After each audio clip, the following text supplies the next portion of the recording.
Welcome to InvestorWeb, the premier destination for information and advice about navigating the world of finance and beyond. We're all about empowering you with knowledge to make wise decisions in all areas of life. InvestorWeb is not just about stocks and bonds, but also about life skills that can help you succeed personally and professionally. Our channel offers a plethora of content, from understanding the stock market, exploring real estate investments, to personal development tips. We aim to provide you with insights and strategies to navigate the oftentimes overwhelming world of finance, while also equipping you for the challenges of everyday life. And today we're delving into a topic that transcends the financial world, a skill that everyone can benefit from mastering. It's a small word with a big impact. A word that can set boundaries, protect your time, and maintain your mental health. Today, we move beyond finance to a topic that affects us all: the art of saying no without guilt. Saying no is surprisingly difficult for many people. It's an issue that arises in all areas of life, from personal relationships to professional situations. Imagine this: you're at work and your boss comes up to you with yet another project. You already have enough on your plate and you're feeling overwhelmed, but you nod your head and accept it anyway, afraid of what might happen if you say no. You might be perceived as lazy, uncooperative, or even risk losing your job. This is a common scenario many of us face on a daily basis. Or consider another situation. A friend calls you up asking for a favor. You're tired and you really need some time for yourself, but you don't want to let them down. So once again you say yes, even though every fiber of your being is screaming no. There's also the case of social obligations. You're invited to a party or a gathering that you're not particularly interested in. But the fear of missing out, the fear of being seen as antisocial, compels you to go. You end up spending your time doing something you didn't want to do in the first place. These are just a few examples, but they illustrate a pattern that many of us fall into. We're constantly saying yes when we really want to say no. We're prioritizing the needs and wants of others above our own, often to our own detriment. Why do we do this? Well, it's often because we fear the consequences of saying no. We're afraid of disappointing others, of being seen as selfish or unkind. We're afraid of conflict, of rocking the boat. And so we end up saying yes when we really mean no, leading to feelings of resentment, stress, and burnout. But here's the thing: saying no is not only okay, it's necessary. It's an essential part of setting boundaries and taking care of our own mental and physical well-being. The fear of displeasing others and the guilt associated with saying no can lead to stress and overcommitment, but it doesn't have to be this way. Learning to say no is an essential skill. It's about setting boundaries and prioritizing your own needs. But why is it so important? Let's delve into that. Imagine you're a ship sailing on the vast ocean of life. When you say yes to something, it's like setting a course. But what happens when you say yes to everything? You end up sailing in circles, or worse, you could drift aimlessly.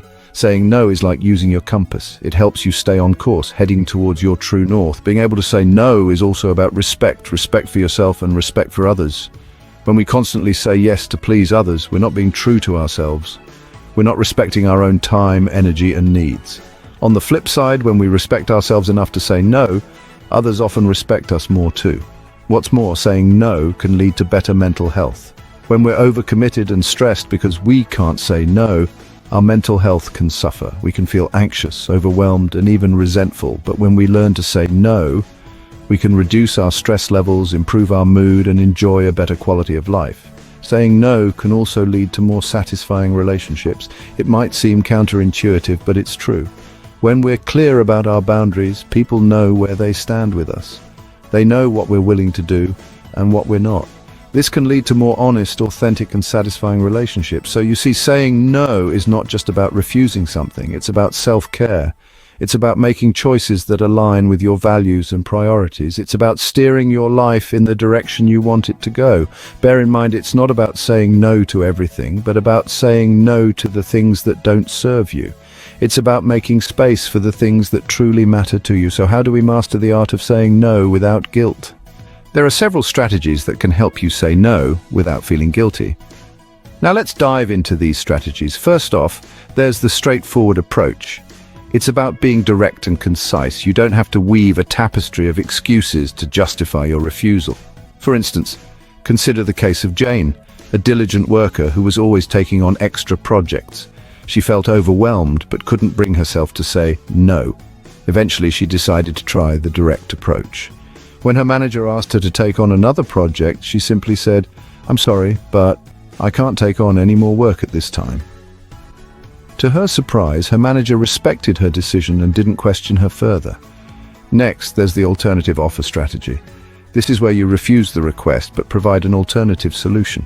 Let's take the example of Tom, a father who was constantly being asked to volunteer at his children's school. He didn't have the time, but he also didn't want to let the school down. So he started offering alternatives. Instead of saying no outright, he would say, "I can't volunteer this week, but I can bake some cookies for the bake sale." This way he was still contributing without overextending himself. Another strategy is the rain check method. This is useful when you want to do something but the timing isn't right. Let's look at Sarah, a student who was asked to join a study group. She was interested, but she had a lot on her plate. Instead of saying no, she said, "I can't join the study group this week, but can we revisit this next week?" This allowed her to postpone the commitment without entirely rejecting it. Finally, there's the strategy of self-care. This isn't so much a way of saying no as it is a mindset that makes it easier to say no. The principle is simple. You can't pour from an empty cup. You need to take care of yourself before you can take care of others. For instance, consider the story of David, a healthcare worker who was always putting others before himself. He was constantly exhausted and stressed. Eventually, he realized he needed to start prioritizing his own well-being. He started saying no to extra shifts, taking time for relaxation and focusing on his health. As a result, he was able to provide better care for his patients and felt less guilt when saying no. Each of these strategies has its own strengths and can be used in different situations. The key is to understand that saying no is perfectly okay. It's not about being selfish or unkind. It's about setting boundaries and protecting your own time and energy. Remember, saying no is not a rejection of the person, but of the request. It's about protecting your time, energy, and well-being. Mastering the art of saying no without guilt is a journey, not a destination. As we draw towards the end of this enlightening journey, let's take a moment to reflect on the important lessons we've shared. We started by acknowledging the difficulty of saying no. It's not easy, especially when we're conditioned to be agreeable, to maintain harmony, to avoid conflict. But we've also learned that it's essential for our well-being, our sanity, and our growth. Saying no isn't about being selfish or rude, it's about setting boundaries and prioritizing our needs. We delved into the importance of saying no, how it can lead to a healthier, more balanced life. We've realized that saying no can free up time for the things that truly matter to us, allowing us to focus on our goals and passions, rather than being swept away in the tide of others' expectations and demands. We then explored various strategies for saying no, from being direct yet polite to offering alternatives to simply taking a pause to consider our response. We've learned that there are many ways to say no that respect both our needs and the feelings of others.